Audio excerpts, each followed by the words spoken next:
Welcome everyone. This is our first coffee with Innovators, and I'm very, very glad that we are meeting Professor Balakrishnan today. Good morning, sir. How are you? Good morning. Sir, you've had a very inspiring life and a journey of innovation from our perspective. So I just want you to share with us, how do you look at your life in phases and your innovation journey, and also the lessons at each stage for all of us? So I would primarily, now that you like to talk about stages, so if I want to look back and look at my journey, today I'm 66 years old. So I'll roughly put it in 3 parts, 20 plus years, 3 parts. The first part is when I grew up in Pilani, in CSE campus. I would say very, very protected, secure life. And at some point when I was retiring, department also did a small interview, and they wanted to know what sort of made me become a professor. So that was the first time I really looked at it and thought about this question. And it was interesting to see that as I was growing up in Pilani, I had only 2 role models. All the uncles I knew, people who were colleagues of my father, they were all scientists in CSE. And all the uncles I knew which were in the other side of the campus, which was in BITS, they were all professors in BITS. So I would say in terms of role models, in terms of exposure, very, very limited exposure to career opportunities, to think about the future, So I really looked upon only these 2 careers as possible career options for me. And fortunately, or whatever circumstances, so in education, in studies, I was doing pretty well. I did well, topped in school and also topped in my BITS engineering education. And so that means it opened up opportunities for me to pursue either a scientific career or a teaching career. So that was I would say, the first part of the journey, very protected, very secure, not really seen much of, let's say, ups and downs in life. And being rather away from the extended family, which all lived in Tamil Nadu. So we were also very cosmopolitan in outlook. So this is also one thing I would consider to be, let's say, very positive part of growing up in a community like CSIR or even BITS Pilani, where you see people from almost all regions of this country, all states in this country, and being a small place, they are all your friends. So whether it's a Punjabi or a Marathi or a Gujarati, it doesn't really matter. And so you grew up in a very, very cosmopolitan setup. So that's also, I would say, been a very positive part of my growing up years. And the brain drain was a very big issue at that time. So newspapers, I have been an avid newspaper reader almost from age 10 or 11, whenever I can remember. Okay. Got it. So brain drain was almost regular every parliamentary session question. Okay, and it was covered very strongly, and it was a strong influence on growing up that one should sort of, if you grow up in a country like India, which society supports you highly in terms of subsidizes your education, subsidizes your living, and my father had a government job. So everything we owed to, in some sense, to the society, to the public funding. So the BITS, though being a private institution, was highly subsidized. The fee at BITS, nobody today believes it, but my decision to go to BITS over IIT Delhi, where I got admitted through JEE, was primarily financial. The fee structure was the same in BITS and IIT, and staying at home, I could actually don't have to pay for my hostel fee. So it was more economical for me to study at BITS. So that was the decision for me to stay back. So these are, so essentially, one grows up holding that there is something that we need to give back to society. So that has been a very strong, let's say, emotion, you can call it, right from very early days I could remember.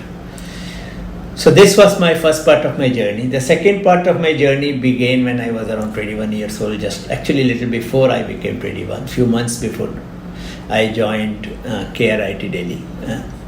And it was a wonderful experience of working with a really meritorious, very, very highly talented group of people who were essentially building systems for Indian Navy. Okay. It gave me a type of exposure. So I said that I was good at studies, but still it was quite theoretical. Like I was good at mathematics, I was good at all subjects, with logical programming. These things were strengths, but lab work was not really the strength. So actually implementing systems were not. So, and if I could just ask you, because at that point these days, it's about, that is when you decide which discipline you'll go in. I mean, at some point you decide whether you want to go, for example, for engineering or biology or things like that. Since you were good in studies, you could have gone anywhere. And then within engineering, so how did you get into CARE, Center for Applied Research, Applied Research in Electronics, CARE, right? That was clearly electronics. But when was the decision to go, which has remained your domain right from then? So how did you get into that? Was that a decision or it just sort of happened? So I would say that decision was actually made when I was 16, when I went to college.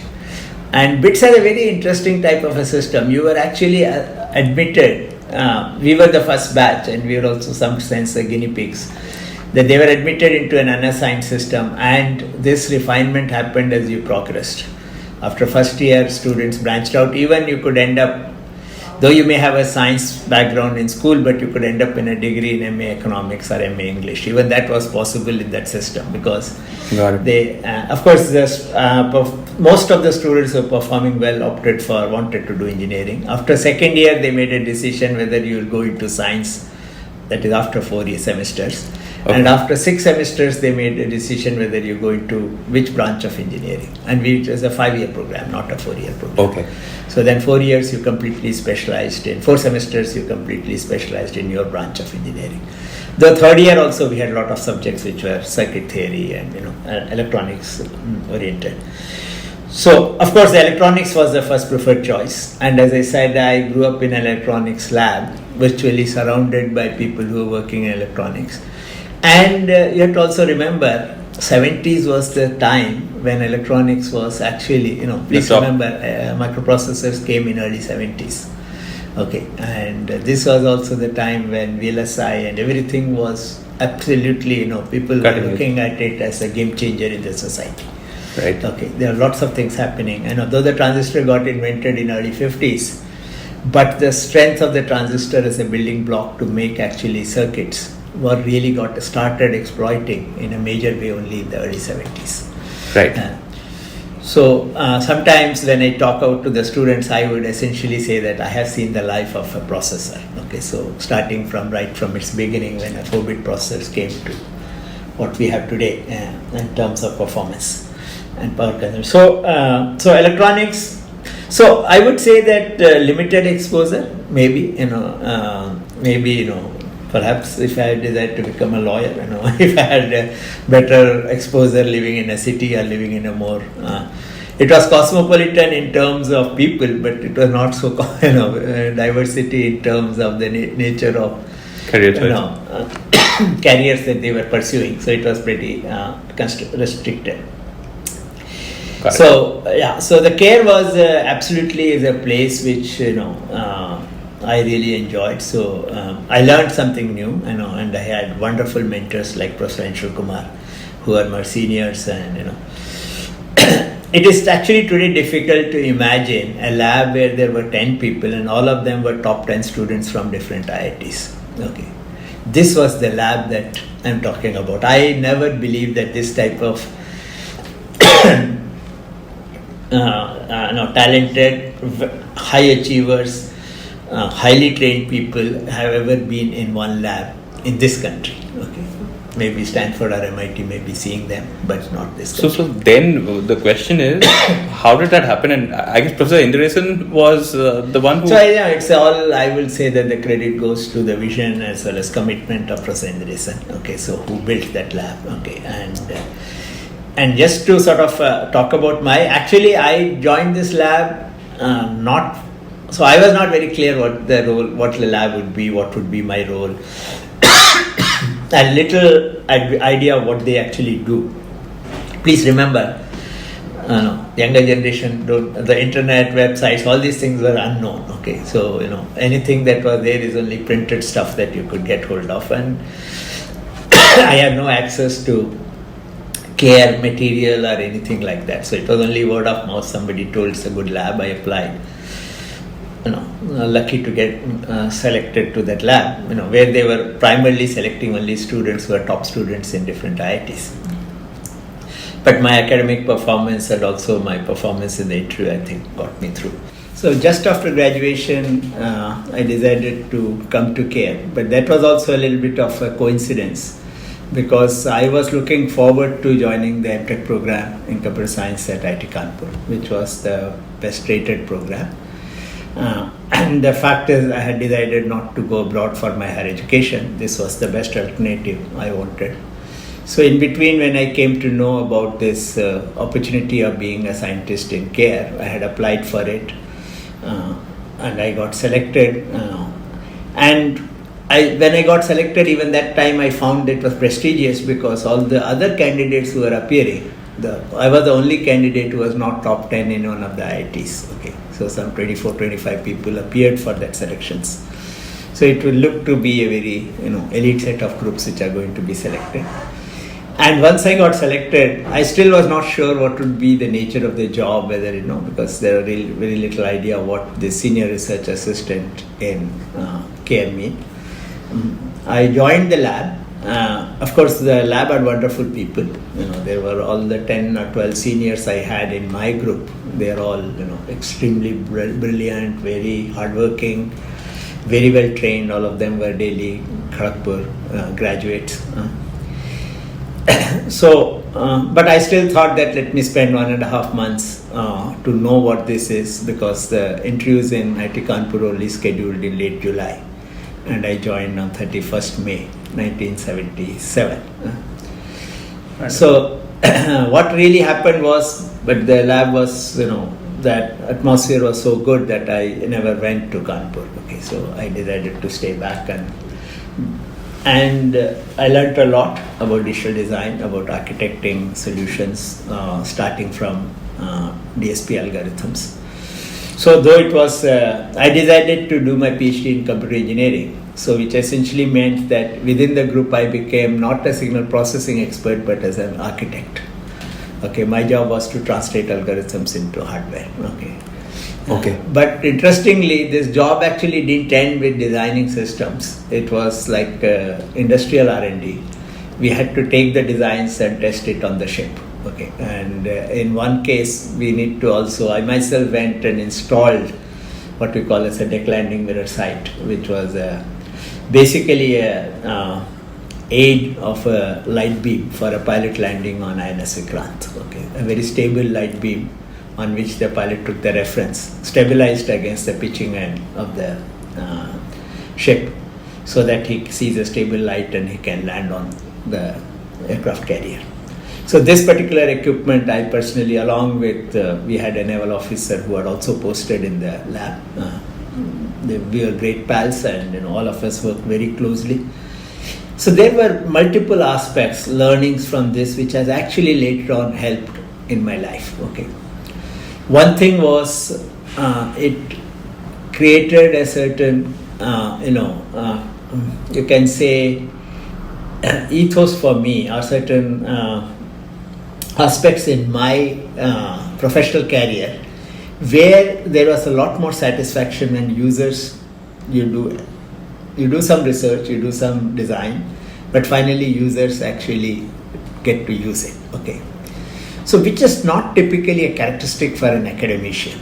Okay, so the typical way that an academician thinks is you have to push the knowledge, and it is somebody else to push the frontiers of knowledge in terms of doing research, finding in new findings, or making improvements on existing solutions, and then it is for the society to take it up and create solutions. But this 8 years of experience from 77 to 85, I was in CARE, where we actually managed to at least push some systems, and one of them even personally being involved in taking it to the level of installing out on a user's equipment, gave me a very different way of outlook towards research. Okay, and that has stayed with me throughout. And I can see that there was a period, the second phase after I completed my PhD, and then I went for my postdoc, and then came back. So then the work actually became typical academic research, where the focus was on pushing the frontiers of knowledge and essentially publishing it and right. leaving it for whether a user's, somebody else uses it. It's up to the industry or up to the, someone else, entrepreneur or anybody, to take it up and do it further. Translating it into products or solutions was not part of. So that was the phase, I would say, starting from almost 85, which lasted till late 90s. Okay. So, and you were still, single, because I can imagine going to the ship as young folks must be very thrilling and exciting in itself. And that, of course, forms the foundation of the translational thoughts, etc., and all the things.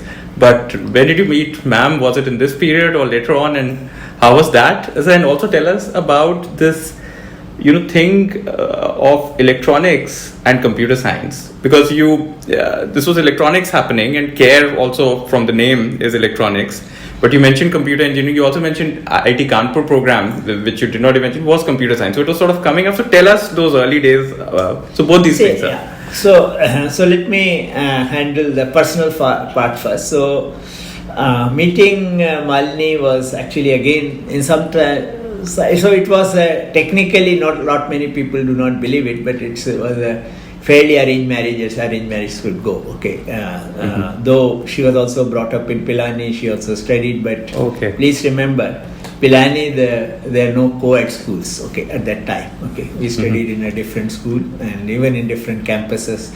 The girls' schools was in a very protected BITS campus. Okay, not in the Pilani town. Okay, all the boys' schools were in Pilani town, so the boys and girls were kept very separate. Okay, in Pilani, And second thing was, she was 4 years junior to me. So when she entered college, when I actually, so technically I did have a friend, very close friend, who was a neighbor, and I used to visit them often. But but I still had no opportunity to have.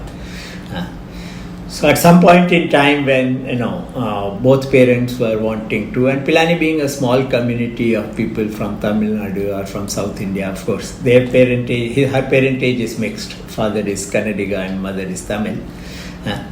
So they just the parents happened to talk to each other that, yes, now they are at an age when, and then we had a very formal meeting. Okay.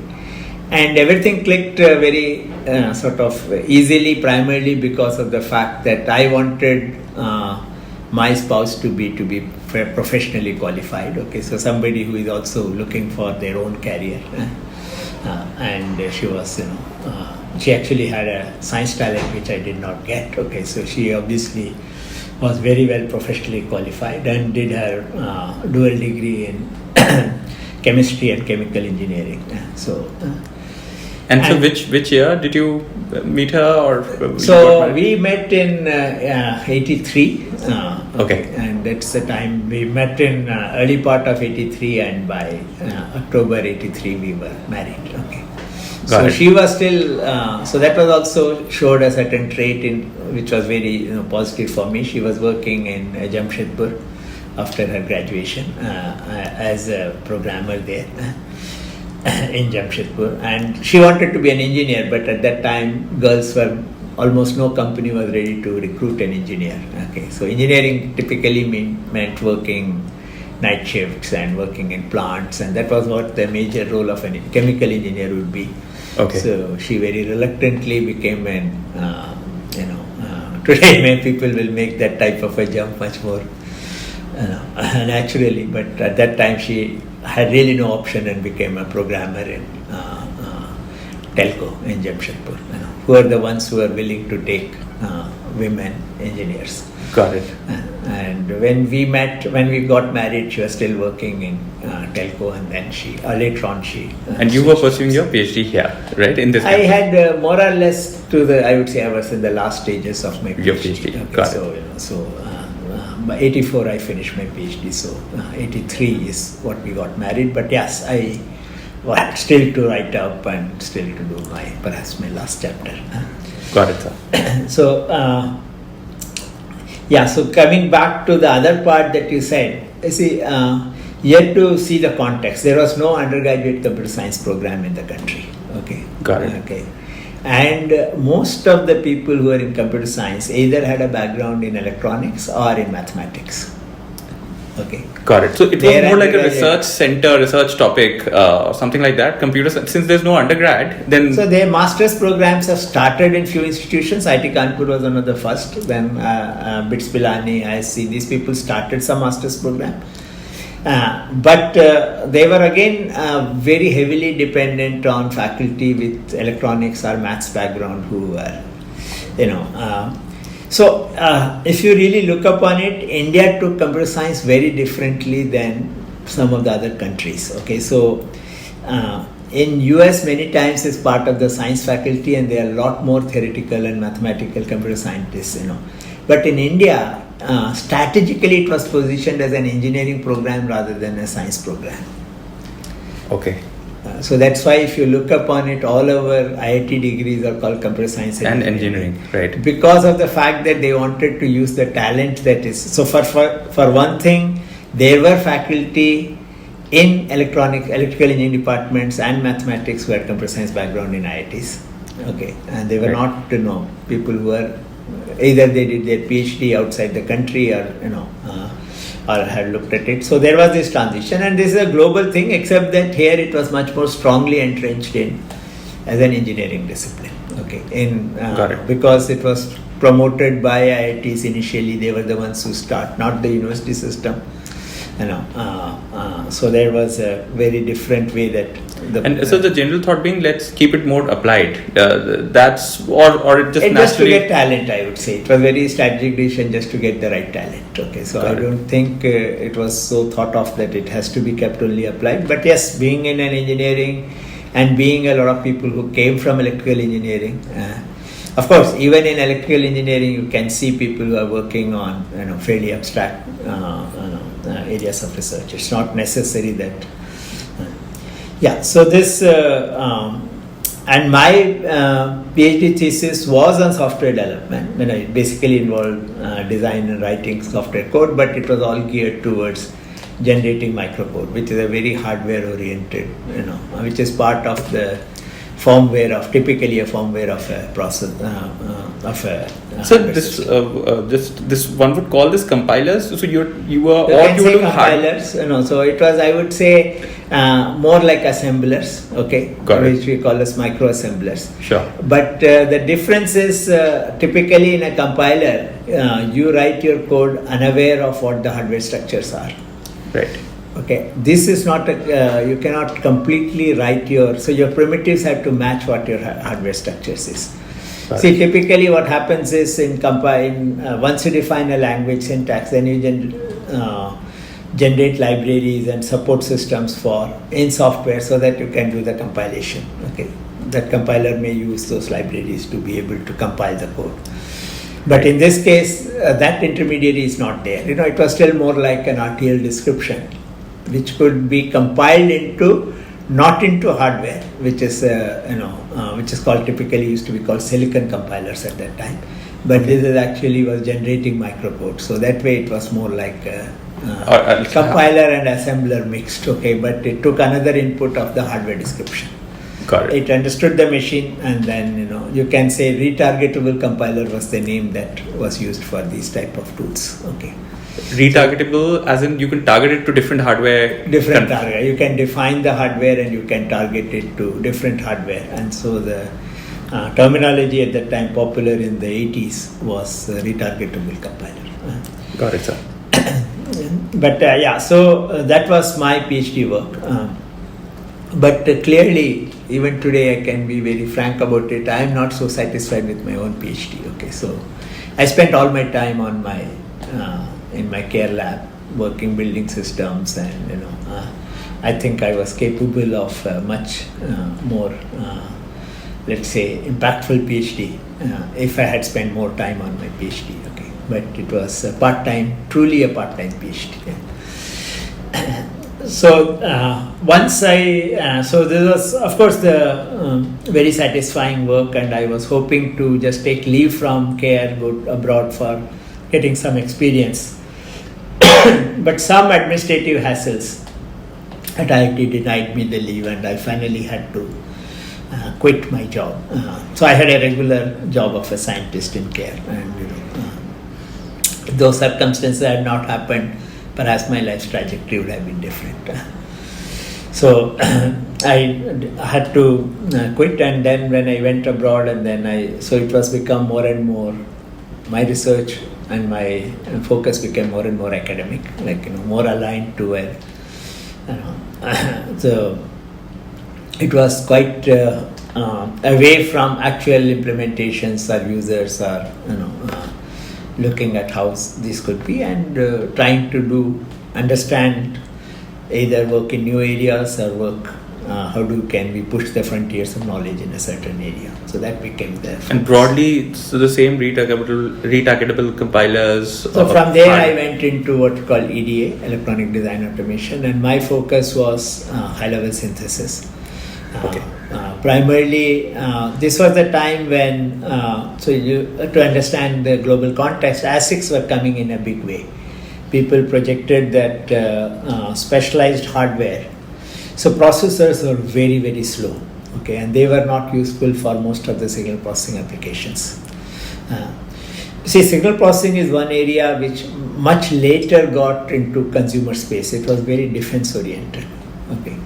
So if you really look at it, the whole area of signal processing benefited hugely from the challenge of tracking aircrafts and shooting them down. Okay, so the radars identifying and tracking aircrafts was one of the biggest challenges of Second World War. Okay, right. And that gave a huge push to signal processing in general. Okay, and so you could work at higher and higher frequencies, you could get a lot of information, but you needed a hardware to process that information to be able to give the right amount of to the people who are defending.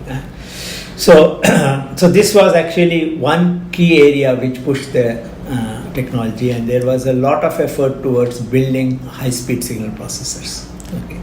Got it. So AT is the most dominant thing in VLSI. If you see, for example, there's a company like DRW which produce these high-speed multipliers, and in the lab, every second year they will introduce, from 8-bit to 12-bit to 16-bit, and multiplication with accumulators, and doing, even at that time, let's say a 16-bit multiplication with at 100 megahertz would be a very big thing. Okay, so got it.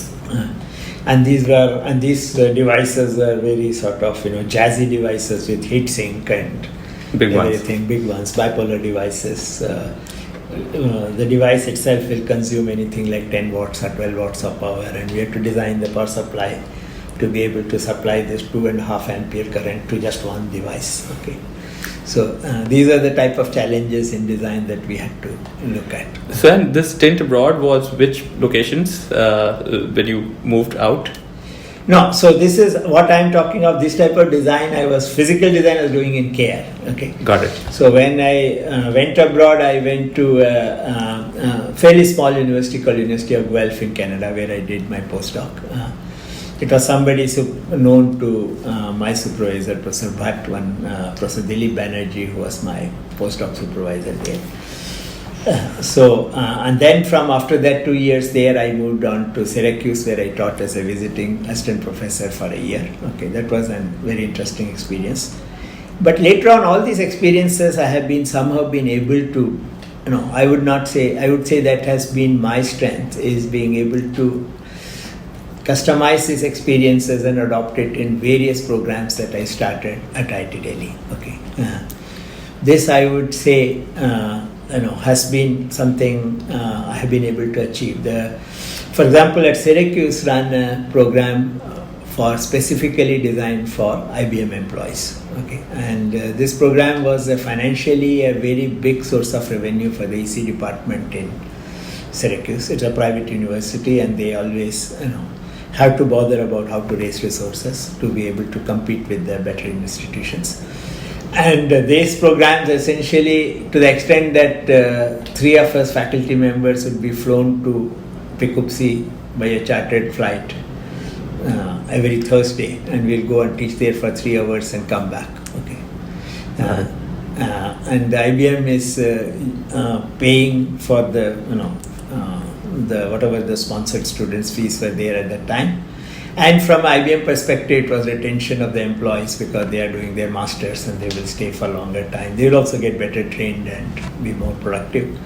So Tuesdays and Thursdays, IBM employees in the afternoon will attend these classes, 2 afternoons. And if you look upon it, this was the origin of the VDTT program. Okay. First industry-sponsored program that I initiated at IIT Delhi in 96-97. Right. And the whole inspiration and the ideas came from there, that there is a stake in the industry and there is a stake in the university. And we were facing a huge financial crunch. We didn't have any money to even buy software which was available at a very highly discounted rate for universities. Even that discounted rate we could not afford. Even at IIT? Yeah, so the IITs from 91 to 98, that's a discussion somewhere else. We went through a very financially one of the worst periods in terms of how we were funded. Okay. So this was, and then I spent around 8 months in Germany, which was again very enriching experience of looking at.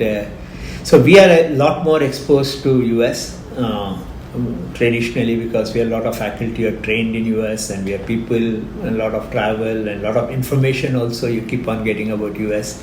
And now people like us, we have a lot of family living in US. Okay, so but Europe is a completely different in terms of academics, and I strongly feel that for a country like India, which requires public supported education, we have to learn a lot from Europe. Okay, where the education is completely publicly funded. Okay, not left to the US model of successful private universities is, I believe, is very hard to replicate for many years in this country. Though there are attempts that are happening. Not at least at a scale that is possible, required in this country. Yeah. So that's a different discussion point. But this, and then I joined, so I again, by this time, it was very heartening to see I applied to 3 institutions in India, ISC Bangalore, IIT Delhi and IIT Kanpur. All 3 of them offered me a position. And it was a tough decision for me to which place to join. And then finally, presence of my seniors like Anshul and all here actually brought me back to IIT Delhi. So, and your decision to be in academics was kind of made pretty much, right? From CARE, Once and then after that you've been in academics pretty much. Yeah. So, those days industrial R&D was, there were choices. If I were to stay back in US, there were choices, So there was an offer at one time from Bell Labs for me to join. Okay, but if I were to stay in US, but it was clear that if I were to come back and do something productive. So, but very interestingly, because at this time some of my papers in high-level synthesis has got a fairly good review. Okay. Citations and published in DAC and all. So I actually got a very interesting offer very soon after I joined IIT Delhi.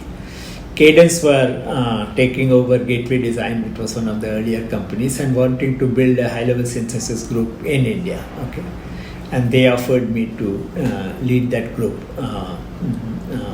to set up this high-level synthesis group in India. But by the time I wanted very clear that I didn't want to be in, so I was very clear that I would like to more broadly explore things rather than get, very fixed on to something very relatively narrow. So, and did not have any experience of industry, not even, And there was a little bit more hesitation. I would not say I was very averse, but still a bit more hesitation in working with multinationals at that time. Okay, so it's part of the mental framework, Make in India of those times. Okay, so and this was, I would say, first 15 years was completely built on, of course, working very closely with Professor Anshul Kumar. We built the architecture and EDA group in the department, and very soon we were the leading group in India in this space. Okay, so that is something. We could also attract other faculty to join our group. Many of so it was not usual for top computer science students to do projects or take up research in this space, even in other IITs. Okay, right. So but we had some of our best students joining our group, and then even going for PhD in that space. And some of them are still in touch with me, and it's very heartening to know. Because it was still an area where, of course, we didn't do any hardware at that time. We only did software, but the whole software was geared towards designing hardware, which means that you have to have some understanding of hardware to be able to. Then I would say that the next big transition happened in 2002 when Critical got formed. Okay, so I had a small role in terms of being a head and inviting the Professor Sengupta, Dr. Sengupta, who was the managing director, to the department. And of course, Critical's journey is a very interesting journey, because I personally believe that we were completely underprepared to do a startup. But it was all emotional. If our students, so the only thing that drove us to do this was, if our students could do it in Silicon Valley, why not in India? Okay. So I think this is perhaps a very weak reason to do a startup, but that was but considering that was the situation, and all the students perhaps also were equally enthused by this idea of doing a startup in India, and the faculty were.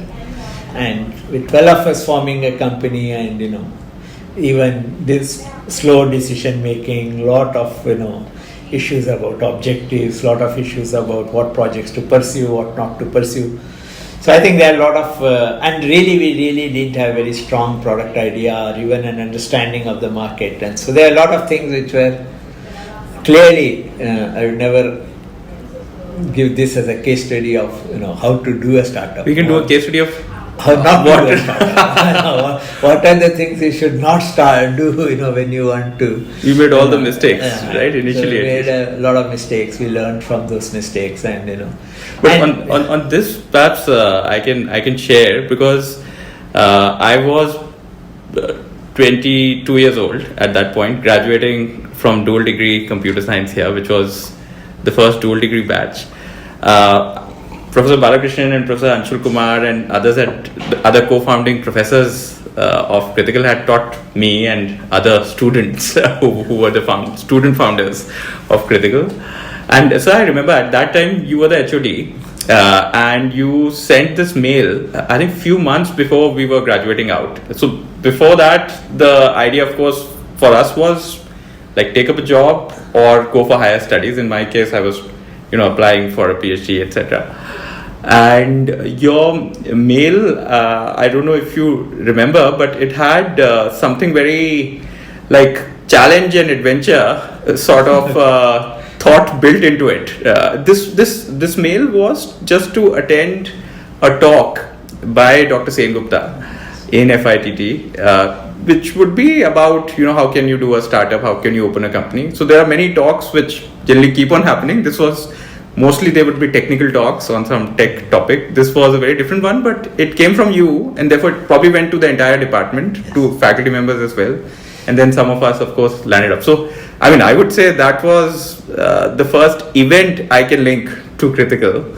And then, of course, multiple things happened. So please. Yeah, and this particular mail, the origin of this mail is also in one of the committees, some place I met Dr. Sengupta, and Dr. Sengupta was very frustrated. He says that we have an incubator, but nobody from IIT is applying to this incubator. We have only 2 companies. Both these companies are perhaps trying to use IIT brand name to just take up their agenda, but the technology is. So I strongly believe there's an incubator in IIT. It should actually be at least substantial part of it should be the IT technology that should be incubated. And so this discussion went, and then I told Dr. Sengupta, why don't you come and at least talk to our students, because perhaps most of them don't even know that such an opportunity. We did not, yeah. So Critical clearly has played a huge role in creating the incubation ecosystem in the campus. There is no doubt about it.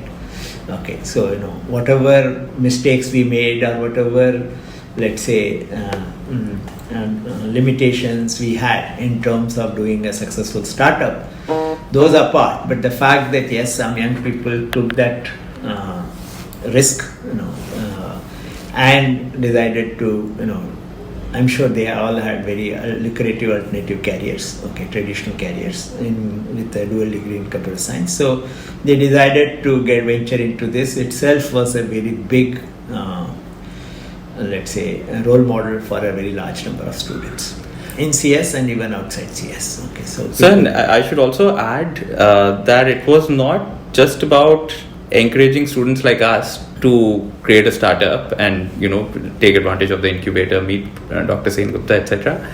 It was also all of you, many of you and our 4 other founding professors joining equally as entrepreneurs, because those encouraging is a different thing, but joining hands together is a slightly different level of I think engagement. No, that's true. But so the context has to be very clear. All of us were seeing successes, because this was the time when it was very widely talked that a VC won't fund a startup unless there is an IIT in the founding group. Okay, this was the type of a talk which was very prevalent. Right. This is what we were hearing from the Silicon Valley. So it was essentially, and let's be very clear. Almost every faculty member who were in the department had alternative, more lucrative option of being in US or in some Western country doing academics. So for everyone, it was a very, let's say, considered choice to be in India and to teach here and to be associated with IIT. So all of them had a similar feeling. Okay, so why not? When. But please remember, still there is one thing. We were still in our comfort zone. We never moved out of, So I may, when you're saying that, okay, with innovators, I'm ready to talk to you. But if you say with entrepreneurs, I still don't consider me to be an entrepreneur. I only consider me to be an innovator, yes, but not an entrepreneur. And that innovation has nothing to do with companies. Because I think now recalling back my own academic journey, I have tried to innovate.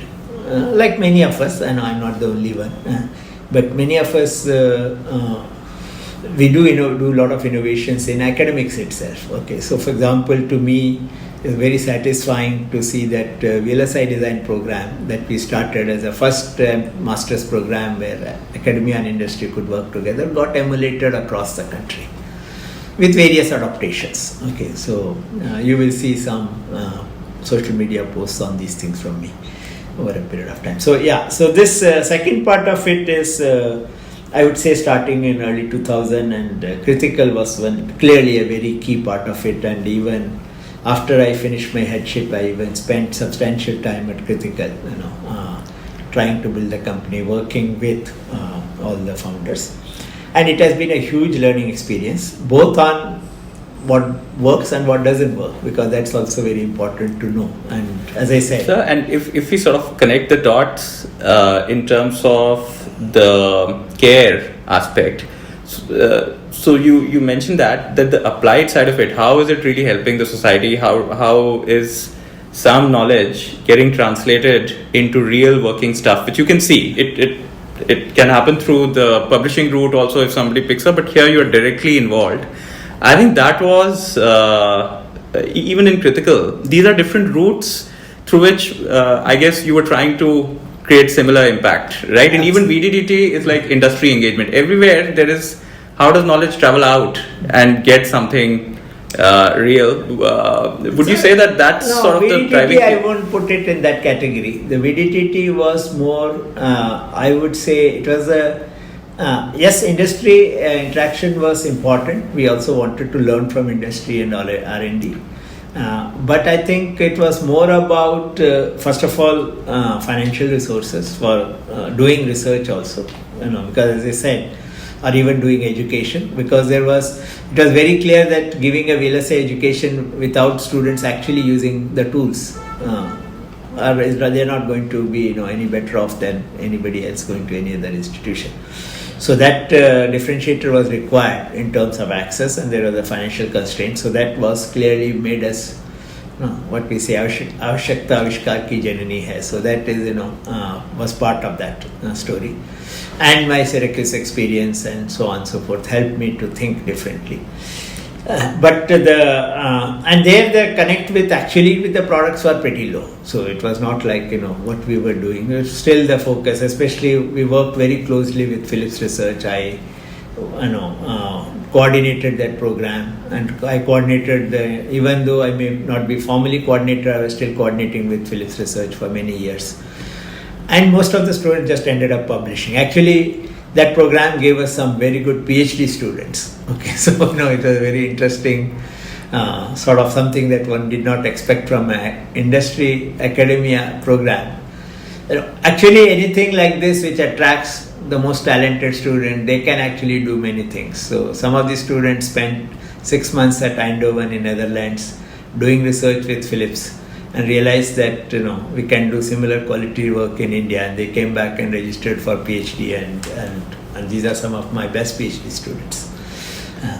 But critical, definitely I can attribute it that to me it was also a method of not doing research for the sake of just publishing and making your ideas known to the rest of the world, but it was also about taking things beyond research to actually do this. So critical had that clearly in subconscious. It may not be very obvious. Because taking a sabbatical, which you were mentioning, you spent a year with us, and even participating in critical itself. These were, I think, pretty much all of these were firsts, right? Many of these things were firsts, so it required some sort of motivation, which only this route, let's say, offered, I guess. Yeah, so so basically, I say that there's a ownership. So when you consider something to be your baby, you're ready to do many things which you may not be otherwise ready to do. But the other major change that happened, of course, it happened through actually innovation in education, where I started this course on embedded systems design. Completely revamped the microprocessor-based design course to a project-oriented, and brought in a component of looking at innovative solutions for social problems. Okay, so we took up most of the years that I worked, so almost maybe more than 2 decades I offered this course. And this course had 3 streams, almost right from the beginning. One was the assistive technology stream, one was the smart campus stream, another was the green solutions. Okay, so these are the 3 themes that I try to define projects. And got group of students, encourage interdisciplinary group of students from different disciplines to come together. To be able to do that, I designed something called group prerequisite. So that not that every student has to have done a computer architecture course, but in a group 3 or 4, if one of them have done it or 2 of them have done it, that was good enough to take up. So the whole idea was that how make it flexible for students from different disciplines to come together. So, and this would be which year? This group prerequisite thing, for example?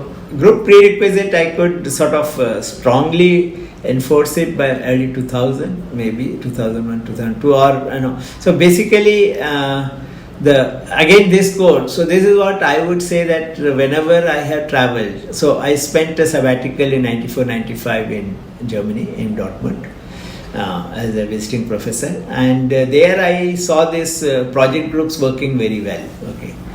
And the whole idea of the project group was to treat students to be, so by this time internet resources were becoming much more easily available. So India was a little bit behind, but it didn't take much much time for us to catch up. So the whole idea was that give very open-ended problems and let students themselves research and solve it. Okay. Very different from lab assignments, where everything is over-specified, what you have to show. Right. Sometimes even batch after batch shows the same thing. Okay. So this was something that I adopted from there. I saw that they were very successful, though I would say University of Dortmund Computer Science Department was highly computer science department. There's only one research group there.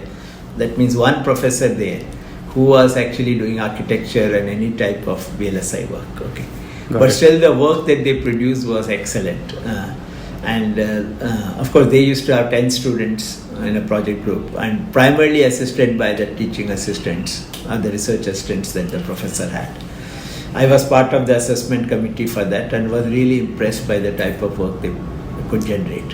So it was very clear, and clearly our students were, in terms of just capabilities, were much stronger. And they've gone through a much stronger program. We have many more courses in that area that students have gone through. So there are really no reason why our students can't do that. So the whole idea was that when I had an opportunity to really look at microprocessor-based course, which was a very, very routine course where people were learning nothing new, conceptually nothing new, and it was pretty boring for our set of students. So I completely revamped. So this is, I would say, I will give the credit to the IT system, which provides you that type of a flexibility for you to change the curriculum. So I think DHD was what it was called. DHD Lab is what was called DHD in art. Lab was different. So there's another course called microprocessor based system design. Okay. So DHD Lab was a compulsory lab. Okay. So that. But so the group thing and solving the problem on the own was still maybe early stages, but we went through it. No, DHD had the groups and everything, but the DHD was still set of experiments. It continues still like that. That's a basic course, I would say. Now it has moved to second year. Yeah. So, but the microprocessor based system design course was more on. So you had done computer architecture, you had done DHT, so you were not doing anything conceptually. We are taking microcontrollers or microprocessors and interfacing UART and interfacing peripherals. So this course has already gone by the time you joined the department. Around that time it had actually gone. And so you may not have embedded systems design course, and Nishant did it. Okay, so that's where he built that DC. So the whole idea was that students can actually build projects, and they don't need lectures to do that. They have enough conceptual background. They only need some type of an interaction, and a very sort of sparse mentoring to be able to achieve. Enough information is available, and it also is very satisfying if they are also innovating in some sense. They are learning and doing it. So this was another major change, and I would say again this adaptation came from my experience in Germany, but which interestingly resulted in the other success that we had in terms of setting up the Assistec Lab, because so this essentially provided me an opportunity to engage with various types of requirements of users and just define this. I don't have to have a course to do that. I could just define a problem in this course and let the students solve it. Right. And when Dipinder Manocha met me and came up with this problem of knee-above obstacle detection for visually impaired, and which resulted in finally in the Smart Cane project. So it was just a problem specification given to the students who are joining this particular course. And of course, we are very fortunate that the students led by Rohan, who are extremely committed to taking the solution up to a greater level of success, and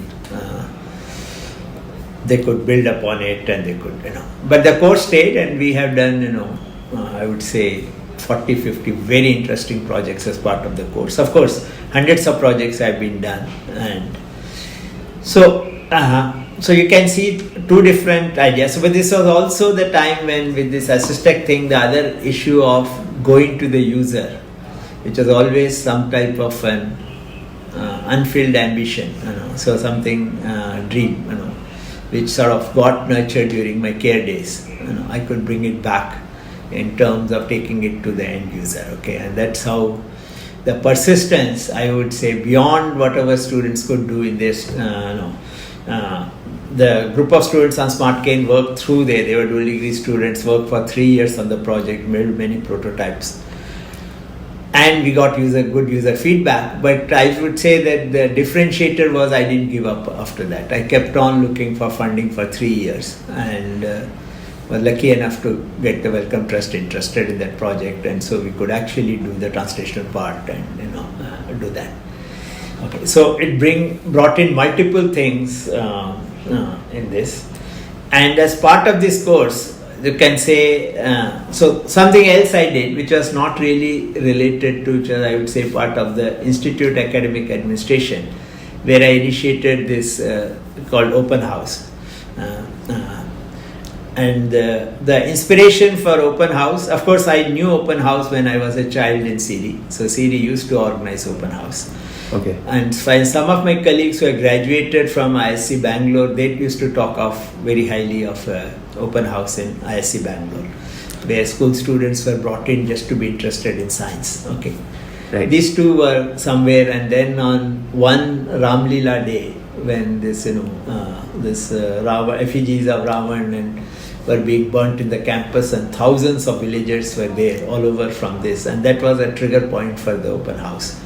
Okay, so I said that just before that, Rendezvous was there, and this Western music program there was a big hit, where it used to bring all the college students to the campus. So my idea was there should be a day when technology should be exhibited. We get people for something which we have no expertise. Okay, we get some professional band, and all the people want to come and watch it, and we have this religious sort of a thing where people from the villages, just because we have a big open ground, we are able to organize this Ram Leela, this Ravan, and it brings people from. Right. So there should be something where we should showcase our technology, and that's a proposal I took to the institute. Director was very supportive. Professor Sirohi was a director at that time, and we started this Open House, and that also made me a realization that. So what I did was I said that all my course students have to demonstrate on Open House. Okay, and so first of all, it gave a target. It also became clear that students are not always enthused by just showing it to the teacher. Okay. Teacher is something they have been living with, but if they get an outside appreciation of their work, perhaps to some it may be higher motivation. Absolutely. So these were some thought processes which so the Open House got integrated into my course curriculum in some sense. The course major project of that course, major examination of that course was then, I had some presentations, 3 presentations during the semester, and those are all geared towards finally doing a demo on the Open House. Okay, and the Open House itself became so. To me, this was another innovation in terms of how do we assess students. Okay, so I had a jury, and the jury would go around looking at these projects and give me the feedback. Final grade would be awarded by me, looking at the performance through the semester. Right. But impressing the jury was part of the students' job, and they were bringing in different opinions, not necessarily only my opinion. They came from different fields and different backgrounds. Right. So this was, and then all of this resulted in focus, some projects which were not just appreciated, but also the students got enthused to take it to a higher level. And that sort of, from there it was the Assess Tech Lab was actually born through these projects. Right. Sir, and the choice of these 3 problems, you mentioned 3 problems, assistic or visually impaired, that was one theme. The other one was campus, smart campus, and the third one was sustainability, environment and things. These came from your personal sort of, that let's contribute to these causes, because there's so many things out there. Or how did, specifically assistic is, among the 3, I guess I am more aware of assistic, but I don't know whether they are all 3 equally, you would put them at equal footing, or assistic took off more? I left it to the students. I always had a lot of ideas in all these 3, and even students could come up with, and in rare cases the students have come up with some projects which have been done to some level, because unfortunately this has been a challenge. The students' exposure increasingly with lot more focus on clearing the JEE.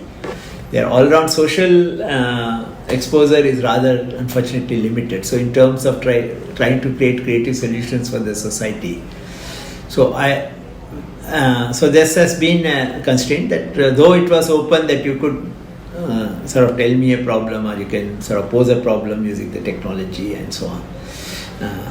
I will tell you a very nice anecdote related to that. So so so let me tell you what the assistant clearly was born out of my engagement with Dipinder. So there's no doubt about it. I had no exposure to assistive technology before. I had no exposure to people with none of my close families. I have seen people who have disability. So I had, and we grew up in a fairly secluded environment of Pilani, where parents were also young. So even the old age was our visits even to older people were very, very short. So there really no exposure. So, but when Dipinder was such an inspiration, okay, in terms of trying to use technology to make lives of visually impaired better, though with still himself being blind, was really an inspiration. And but the projects that he started talking about, especially when it came to initial projects, were more software oriented. But when he talked about embedded, so then it gelled very well with this course, because I wanted to do embedded design, and so that stream is completely I credit to my interaction with Dipinder. And you met him, I think, on a totally different. You were telling me once, right? No, I met him because there was another faculty at IIT Delhi. So he was also my relation, and they used to both love music, and they used to exchange music cassettes, and he went to him to actually seek whether some help in some making Emacs to be which was a popular Linux editor at that time, to be compliant with screen reader, so it could talk to the screen reader. And that was the challenge he was facing, and he came to him, and then he referred to me that I'm in computer science, so I can help. And so somehow I was clearly not into software development at that time, even for visually impaired, which I do today, So, but that time focus was more embedded systems and VLSI and EDA. So, but I just still asked, some students were willing to do this, and they did a good job, and that's how the interaction built. But the change really happened when he posed something which was also my domain, which was this designing the smart cane, where I could personally contribute and think, and then of course that activity has grown, and today I only look at the domain, and I always believe that I can collaborate with people who have the technical strengths to solve the problem. Okay. Right. I have some understanding of the domain, and I have the network, and these things are difficult to build. Okay, so this one, the green one, is actually whatever was already being started talking about we need it was coming from outside, that wave. From the society. Okay, there are a lot of talk about solutions have to be very energy intensive, carbon footprint. These things were very popular in the late 90s, early 2000. People talked about what is your carbon footprint, and so we had a project which tried to compute carbon footprint. There are also some clubs in the IIT, some student groups have started. They are also working with me on this issue of global. I will not say climate change. Climate change was less understood, but in terms of definitely about the harm that is being created because of use of plastics, and those are the type of things. Has been around for a long time. So this was the third. The smart campus was actually born out of the same desire as open house. I strongly believed, and even today I believe, that why do many of our students a campus should be a place where we should absolutely have technologies which are state of the art, which inspire students to take to technology field. Okay, but right. If all your other things are exactly like the way the rest of the public buildings are, you're not going to inspire students to do anything in technology. So today, if we find that a lot of our students are not really inspired by technology and take up alternative career opportunities, it's also part of it is they don't see. We were a different generation. We saw I still remember when the first day when the refrigerator came to my house, which I must already be 12 years or so.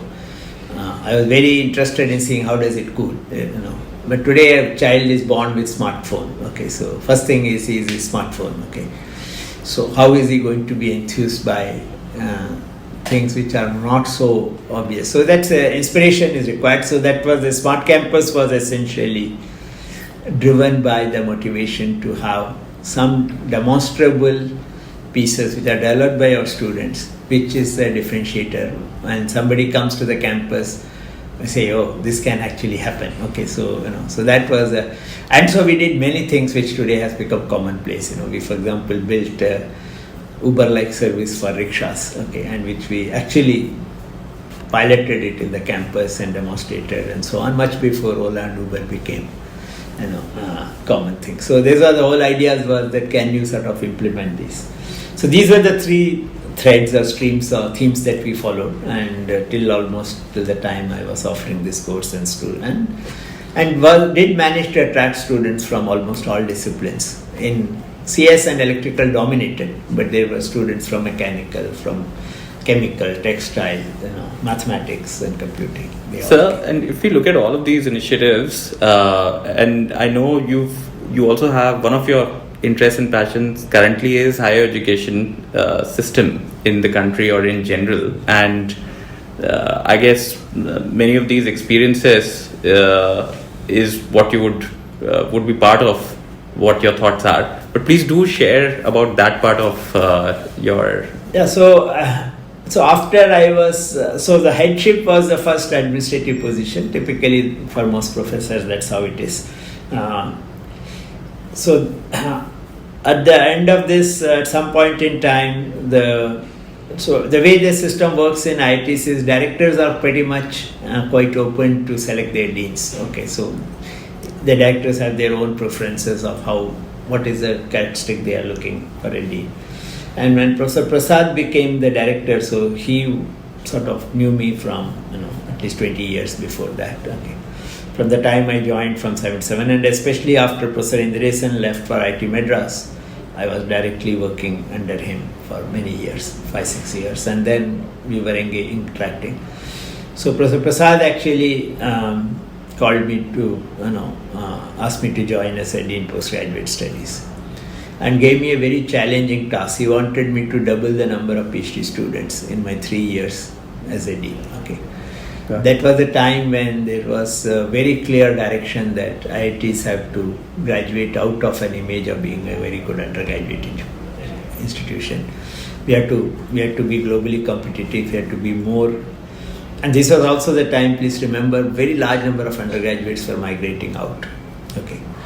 So there was this huge criticism that what is IITs contributing, and global rankings have just about started to be talked about. IITs were still ranked very high at that time because the data collection was very different. But it was very clear that if we have to sustain ourselves to an institution of not just national, and that was also very clear to all of us that society later on will not just look at successes within India, but they will want to start comparing everybody globally. Right. So all of that made clear that yes, IITs have to change their image and also their focus, and so that was the mandate given to me. And of course, many things happened which is not very relevant to here.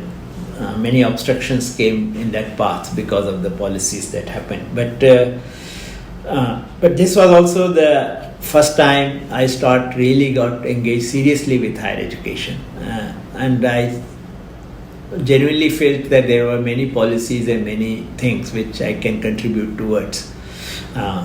So the transformation that was happening, I would not say I was the initiated it, but the transformation and thinking process was on, and I sort of accelerated it or catalyzed it in some way so that the PhD students within the campus are actually feel that yes, they are they are at least in the radar of the institute. Okay, so otherwise always the feeling was this institute only thinks about undergraduate students. We, for example, was the first time we introduced for them to travel abroad for conferences. So we created schemes for that, started funding. So these were the beginning of the changes, and then higher scholarships, top-ups, and so many things happened afterwards. But this also took me into higher education. Of course, there is always a price to pay. So I slowly, I could not keep up my consulting in the ADA space. the industry connects, you still have only limited time and travel becomes more difficult. Many of the companies were in Bangalore, which I was working very closely through the VDT program and even outside the VDT program. So I think when even in the year I was in critical after headship, I got a big project on simplicity, to develop something which could have been very fundamental to way the FPGA based systems got designed. So this period saw that transition, and soon after my term was going to end as a dean, so Professor Prasad wanted me to continue as deputy director of faculty, and which means that 3 + 3, 6 years I spent in administration, and and that gave me, being in Delhi, you obviously get to attend many more government meetings, so you get some perspectives of the way the government is thinking, and also more opportunities to present your views, and it became clear that yes, higher education, there is something that one can contribute, and whether it was faculty recruitment, and interestingly, my administrative years did not stop from my being an activist within the system. Okay, so I must give credit to all the successive directors who sort of put up with me, tolerated this activism, because there was a time when all these pay commissions and those things are happening, and I was still representing the federation, and many people thought that how can you be in administration and represent faculty federation. So I also remember your views on reservations. Yes, I was very active when the OBC reservation was thrust on IITs, and so all these so this has sort of, I always tried to keep these two roles very different. Okay, so and I genuinely felt that there were many issues with the way that that also completely changed our charter from catering for larger and larger number of undergraduate students. And there are many flaws in the system, and I have never shied away from pointing out these flaws in wherever forums, government forums or otherwise. And then, of course, there was a break when I came back to the department, but then I was coordinating the School of IT for some time, and then when the Professor Ram Gopal Rao joined as a director, he again wanted me to sort of join his team as a strategy and planning. So that gave me again a much more wider perspective of looking at across various various activities of the institute and look at a larger plan, and that was also the time that Institute of Eminence scheme proposals were being invited, and I sort of steered that IIT Delhi proposal, which we were successful in the first phase itself of getting the recognition. So I think it has been a very satisfying journey and a lot of opportunities, and many of them opportunities, at least some people who were in that position to make that decision, they thought that I could contribute. But clearly all of this changed the focus to higher education. I have thought about it, I have read about it, and I have some, let us say, views on how some of the issues that we are facing could be addressed much more strongly. Sir, so now going forward, currently and for next few years, what would you say are your current sort of focus priorities? And all of these streams, the higher education, assist-tech, and even the technical, embedded EDA, VLSI side of things, how do you see them going forward? So I have sort of basically the three objectives. So I would say EDA, VLSI per se, I'll still be continued with the education at some level, especially at, I would not say at the high-end research level, but more at the basics level. So that I will still be continued. But basically, I will focus on three things. Assistive technology will remain, okay, and fortunately, sometimes I think, rather late, but anyway, so we have this National Center for Assistive Health Technology, which has been funded by ICMR. Professor Madhusudan Rao is the PI for that, we have been working very closely as founders of AssistTech. So I'm going to be very closely involved with and also building an ecosystem. I want more and more institutions to actually get into this space. There's a lot of work to be done, and a lot of even awareness. Institutions, when they work on it, even whether they find a solution or not, at least they make a lot of people aware of the challenges that the people with disability face. So that remains one clear passion. And towards that, I will spend time in building up the Empower conference that we started, so which is an annual event, and this time it's going to be in IIT Madras. And so we want more groups to join, so that will continue to be one major activity. Second thing is, I think I have ideas on how industries and academia can work together. Okay, so this is, I understand what academic people, for example, even signing an MOU could become, I have seen that it could take ages, okay, because industry doesn't want to accept what academia demands, academia doesn't want to accept what industry demands. I think I have, at least if people are open, I have some solutions which can make both of them move towards bridging the gap. Okay, so so without so these are some very key problems. These are very small problems. Typically, it doesn't even bother most of the projects, but these are ego issues which need to be handled. Sometimes also technical issues for public institutions, especially. What flexibility they have may also be limited. So these are some things that I understand. So this is the area that how do we actually make academia industry come together.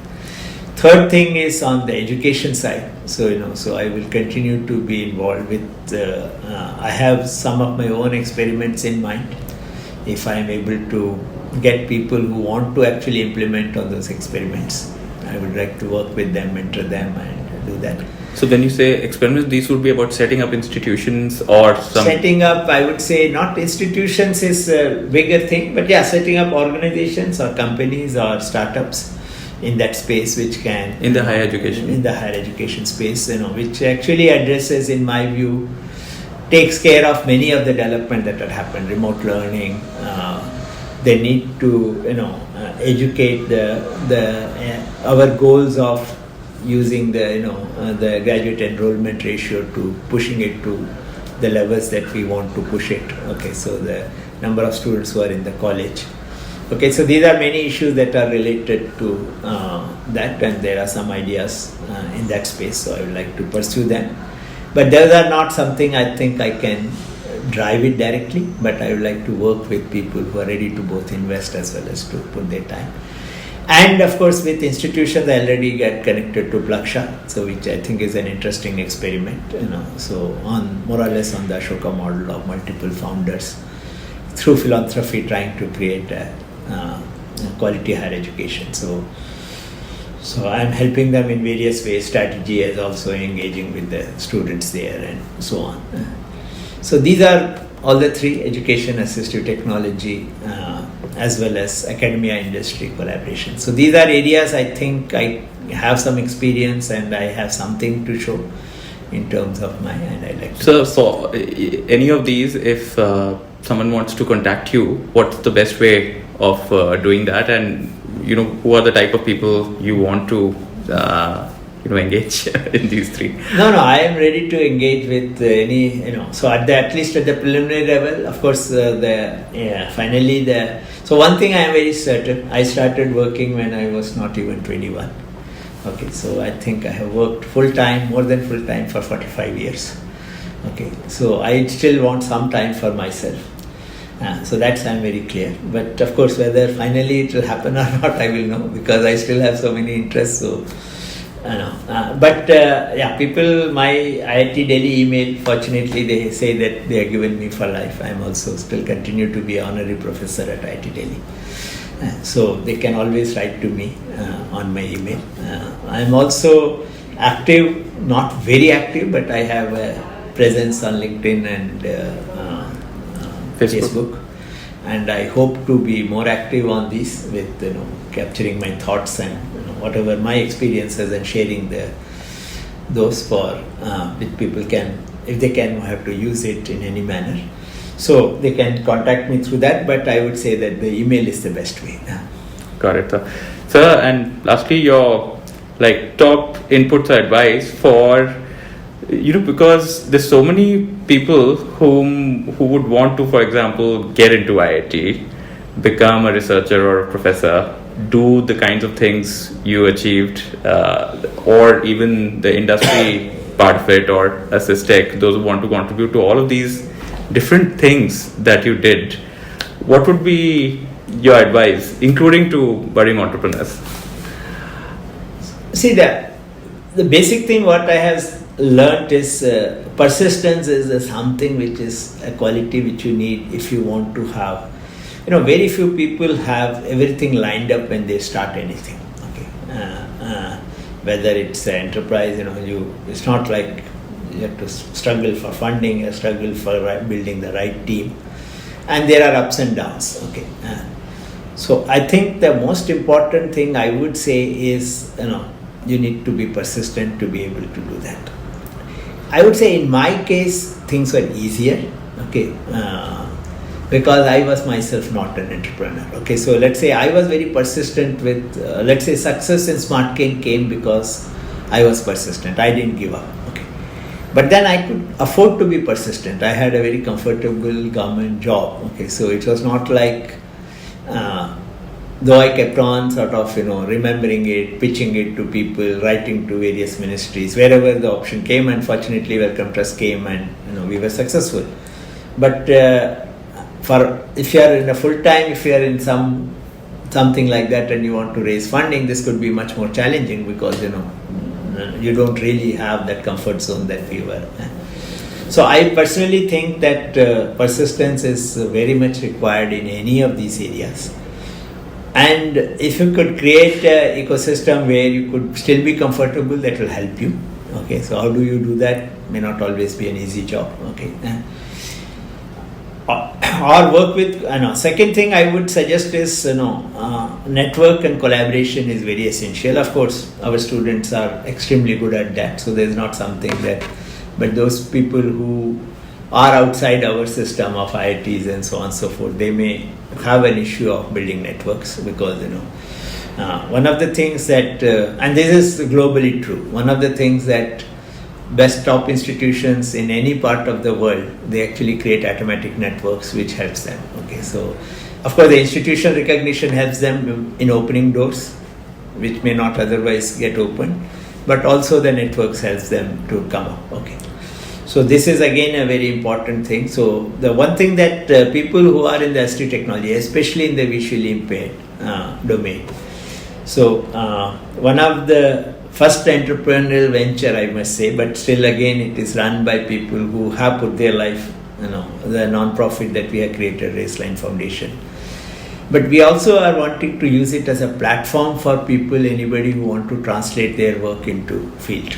We think that we have built a very large network of organizations which we are connected to. We can very easily do a field trial in, if you want to line up 5 institutions and work and get feedback from 50 visually impaired, it will be a huge time effort for anybody else, but we can do it without any difficulty. And we offer this to anybody working in that space. Okay, and then we also have processors, a company registered, and people who can scale it up. We can make 1,000 units of it and then distribute it. So all that infrastructure is in place. So we are ready to work with anybody in that space who want to do the translational part. Got it, sir. So we did not talk too much about your family and Swati, and so what are your, anything you want to share about them or share for them? No, I know. So I have a daughter, Swati, and so she has been, we also, both me and my wife, also in some sense experimented with her education. We did not believe in the type of schooling that was available, which was very exam oriented and very, so the option that was available at that time was a free progress school called Mirambika. So she studied in Mirambika. I think that built a very different attitude towards learning, and it was a very wonderful experience at some point. But then she also was able to make a transition to regular schooling, exams and so on with some learning effort. But fortunately or unfortunately, we were, I think, still inspired her to actually still go for a PhD and become a researcher. Okay, and so that was. And during this time when I was trying to promote, so this is the first time I'm sharing publicly. During the time that I was trying to promote PhD in India, it was very satisfying that she decided to do a PhD in IIT Bangalore. Okay. Otherwise, it would have been to me, it would have been a very, dilemma. I am promoting other people to come and join, and and if she herself decides to go abroad, but I don't know what influence I had or what influence she had other options, so but she decided to do that. That was something which was satisfying to me. But the other interesting thing was the fact that so being, as I said, being brought up in a very cosmopolitan, so we did not have, and also in a certain aversion to a traditional way of getting married. So we had that where a boy goes and family goes and looks at the girl, and it's like so the objectification of women that typically happens in our marriage is something which was very uncomfortable for us. And the fact that she decided to find a match for us was very satisfying. And the marriage itself was interesting because my son-in-law is a Sikh boy, and I can be sure that if I had not been brought up in a place like Siri where I had Sikh friends from the beginning, it would have been very difficult for me to accept a Sikh boy as my son-in-law. But but it did not take me even a minute to say yes or to go ahead with the marriage. Okay, so they had more difficulty on the other side because their exposure was more limited to Tamilians. So just that they've been always in Punjab. So this was, but both my daughter and my son-in-law, they're giving us a lot of joy in terms of whatever they are doing. They're both researchers, right? Your son-in-law, they met in IIC? Is that? They met in IIC. He was doing his PhD in aerospace, and she was doing in molecular biophysics in IIC, and they met there. And they both, have now completed their PhD. Of course, now they are looking at what their next career is going to be. At present, my daughter is a postdoc, and he still works for a startup in Bangalore remotely from US. So, but they are now looking for. But whatever they decide, I'm sure that is something that they have to